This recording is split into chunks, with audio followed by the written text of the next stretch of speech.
the narrative of a scullion. Scullions were children or male slaves from the ages of 7 to 12, and they were given the most menial of tasks to perform in the kitchen house. Now, the scullions were tasked with carrying the meal from the kitchen house to the big house. They were not trusted to not taint or to not taste the food. So, while carrying a very heavy, hot, lidded pot from point A to point B, they were forced to whistle while they worked. This would ensure the enslavers that their food was not being tasted or tainted. Does everybody get what I mean about tainted? Mm-hmm. Now, his safety needs were not addressed or concerned. What would happen if he burned himself? What would happen if he were accused of tainting or tasting the food? These parts of his story we do not know. We only know that he was tasked with carrying the food from the kitchen house to the big house here, but his story has to be told because a child that young shouldn't have to carry a heavy, hot, lidded pot, shouldn't have to live in unsafe or uncertain conditions like that. Now, we have the narrative of another story. We have the narrative of another enslaved boy, and his name was Albert. Albert was the property of William Wallace McLeod Jr., and he was given to William Wallace McLeod Jr. for his comfort and his needs. Their devotion was undeniable, but their devotion also cemented Albert's position in the McLeod's eyes. Albert was basically treated like a pet. He was brought into this room, which is the dining room, and he was not here as a guest. He was brought here and placed under the dining room table and slipped food as you would a dog or a cat. Now, Albert was described as a round-faced slave with a smooth skin and possibly the best-fed slave in McLeod. Now, we're not sure if the other slaves envied him or pitied him, but we do know that he was here for the comfort and the needs of William Wallace McLeod Jr., and basically William needed him as a pet. All right. Now, and this tree and this area is where healing was gathered and applied. Enslaved women and their children possibly bonded here by they bonded here as they collected the leaves of the camphor tree. The leaves of the camphor tree help with combating coughs, colds, and congestion. Now, you can test the medicinal properties of the camphor tree by pulling one leaf, crushing it, or ripping it, and then taking a whiff of it. It should smell like Camphor-Phenique or Vicks Vapor Rub. Really? Come and try it. The only thing I ask is you don't stand in the leaves. Brian, you want one? I always wondered where camphor came from. Camphor I oil. don't even know what plant it is. These leaves here. Yeah. Do I rip it?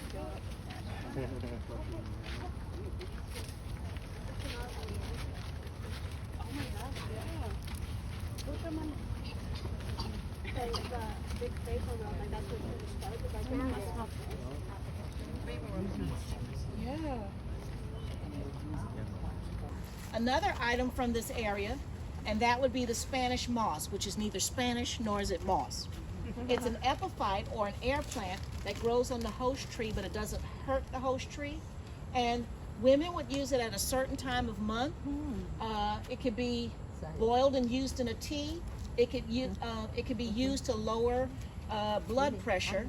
My boss said that her grandmother would use it, put it in her shoes, and it would lower her blood pressure.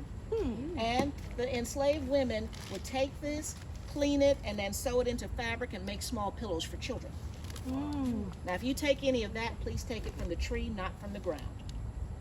Because of the ants. Well, you'd be sorry. And then we have the pecan tree over here.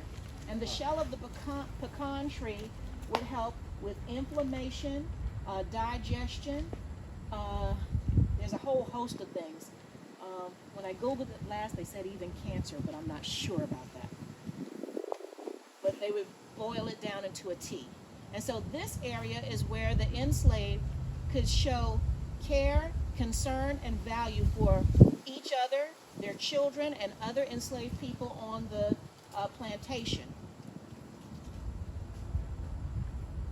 Now, that's going to bring us to this area. If you want to stay under the tree, that's fine. Get it because it's really hot.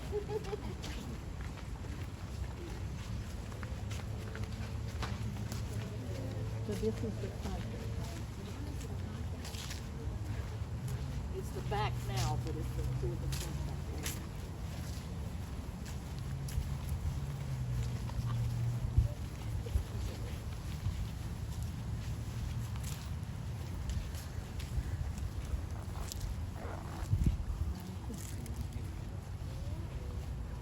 Is the house open to the public? Yes. All right. Now, here we are on the other side of the house, and in the days of the early McLeods, this would have been the front of the house. As you can see, it's a beautiful home, but it's not a grand southern home. This is a Georgian-style house. It's 4 over 4, and so that means there are 4 rooms on the bottom, 4 rooms on the top, and then there's an attic. The house is facing the south to catch the breeze off of the river, and this area would have been the front of the house in the days of the early McLeods. The McLeods were rich, but they were not Charleston wealthy. If you've been down to downtown Charleston, you can see the difference in the architecture. Now, this is what would have been seen when you first entered the plantation, which brings us to the narrative of a little girl from 4 to 7 years old, and her name was Leia. Leia was marched here from an area 25 miles north of Charleston called McClellanville. She and her family were marched through swamps, forests, canals, and when they reached Charleston, they were separated and sold at Ryan's Mart, which is now the old slave mart in downtown Charleston. Now, she was brought here because of the needs and the whims of the McLeods. The youngest McLeod child needed a plaything or to be a living doll.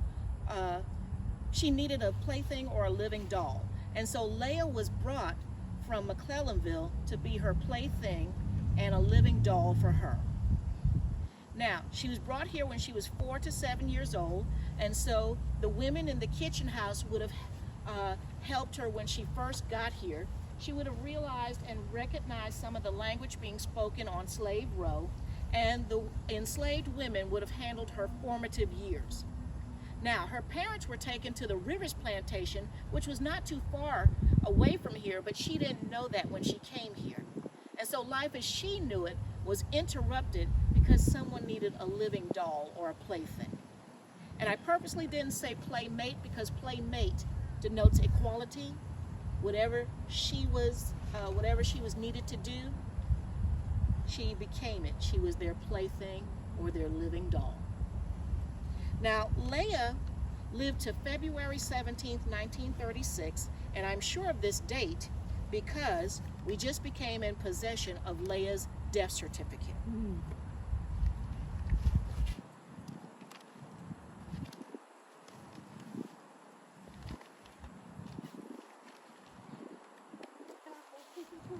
Yes, the microphone and thank you. All right. And she died from complications of diabetes. She also died at a time when the narrative of this place did not match what she would have grown up in. The narrative of the happiness. Yeah. The false narrative. Yes. And so here we have Leia's death certificate, and she died February 17th, 1936. Now, a few years ago, Leia's family came back to this property, 80 of her descendants, and gave her a proper burial out at the burial grounds. They clapped, they sang, they prayed, and they floated wreaths up the river to give her the proper burial that she deserved back in 1936. And even though it wasn't done then, it was done properly just a few years ago, and they still do visit the plantation. Now, that's going to bring us to the driving force of the plantation, and that would be the Sea Island cotton patch out here. The Sea Island cotton patch is the driving force of the plantation. There were 25 Sea Island cotton patches here on James Island, and McLeod was the best of the best. Sea Island cotton is the best type of cotton you can grow. It's better than Egyptian cotton. I'm having the time of my life. It was grown in sand, hay, compost, pluff mud, and because there was no break in the work, sometimes human excrement. And we have permission to grow these 2 rows, but about 600 acres would have been grown out here. And it was a self-regenerating plant, which means it came back every 3 to 4 days. Oh my gosh. And you had to pick the entire crop every 10 days or you lost money. So we're going to go out here and we're going to look for it's starting to grow, but it's not fully mature. So there are a few bowls that have opened, and we're going to find those bowls, and I'll let you pull that little piece of cotton. Follow me, please.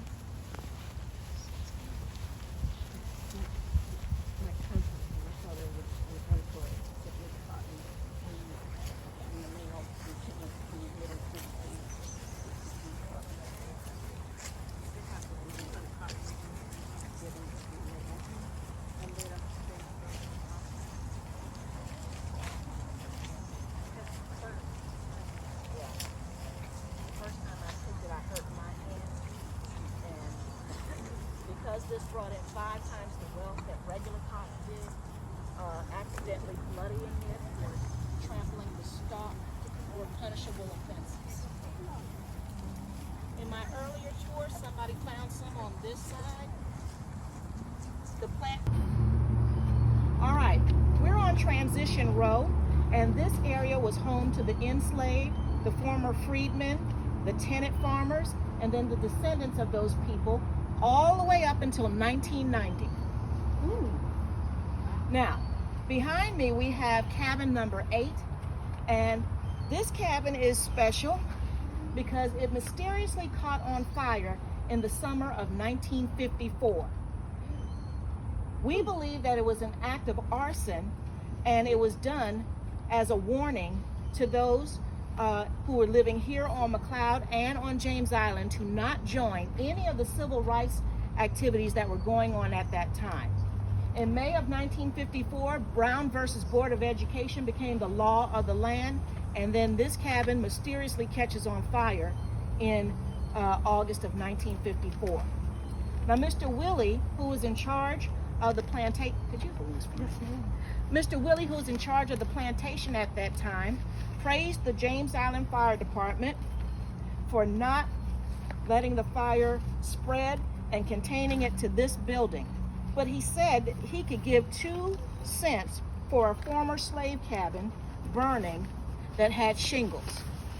Now, another reason that we believe that this is arson is because of the heat shadowing. Heat shadowing happens when there are things left in the way and the fire burns around it. And so in this cabin, when you're allowed to go and see it, there's heat shadowing of children's shoes left in the middle of the floor. A family lived here and they lost everything, but the heat shadowing serves as proof that this was arson. I do have the article where Mr. Willie makes a statement about the cabin, and you can go up to the cabin. You can't go in it, but if you look in the center of the floor, you can see the heat shadowing of the shoes.